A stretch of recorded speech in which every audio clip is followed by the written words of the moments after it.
આપનું સ્વાગત છે। દાહોદના શહેરીજનોમાં મતદાન અંગે જાગૃતિ આવે તેવા આશય સાથે રન ફોર વોટ કાર્યક્રમ યોજાયો। દાહોદ લોકસભાની ચૂંટણીને ધ્યાને રાખી દાહોદ જિલ્લામાં વધુ મતદાન થાય તે હેતુથી ટીઆઈપી હેઠળ વિવિધ કાર્યક્રમો અને પ્રવૃત્તિઓ કાર્યરત છે। લોકસભા સામાન્ય ચૂંટણી અન્વયે દાહોદ જિલ્લામાં લોકોમાં મતદાન જાગૃતિ આવે તે હેતુથી દાહોદના સરદાર પટેલ સ્ટેડિયમ ખાતેથી રન ફોર વોટનું આયોજન કરવામાં આવ્યું હતું। કાર્યક્રમના પ્રારંભે જિલ્લા ચૂંટણી અધિકારી યોગેશ નિરગુડેએ જણાવ્યું હતું કે આગામી 7મી મે 2024ના રોજ દાહોદ જિલ્લાના તમામ મતદારોએ લોકશાહીને મજબૂત બનાવવા વધુમાં વધુ સંખ્યામાં પોતાનો અમૂલ્ય મત આપી ફાળો આપવો એમ કહેવા તેમણે ઉપસ્થિત તમામ રણવીરોને સંબોધતા ઉમેર્યું હતું કે ઇલેક્શન કમિશનના 100% મતદાન કરવા માટેનો મેસેજ તમામ મતદારો સુધી પહોંચે તેમજ તેઓ મતદાન માટે પ્રેરિત થાય તે માટેનું આ કાર્ય છે।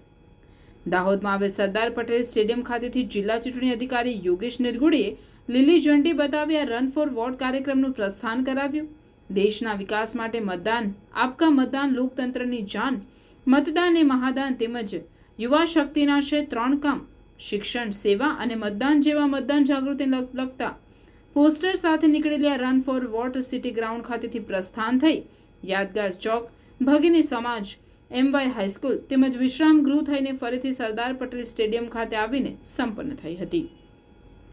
રન ફોર વોટ કાર્યક્રમમાં જિલ્લા ચૂંટણી અધિકારી યોગેશ નિરગુડે, જિલ્લા વિકાસ અધિકારી ઉત્સવ ગૌતમ, પોલીસ અધિક્ષક ડોક્ટર રાજદીપસિંહ ઝાલા, નાયબ જિલ્લા ચૂંટણી અધિકારી હેતલ વસૈયા, મદદનીશ ચૂંટણી અધિકારી નીલાંજસા રાજપૂત, મામલતદાર મનોજ મિશ્રા, મામલતદાર વાળા સહિત સંકલનના અધિકારીઓ, નાયબ મામલતદારો, નગરજનો અને બાળકોએ રન ફોર વોટના કાર્યક્રમમાં જોડાઈ નાગરિકોને અચૂક મતદાનનો સંદેશો પૂરો પાડ્યો હતો।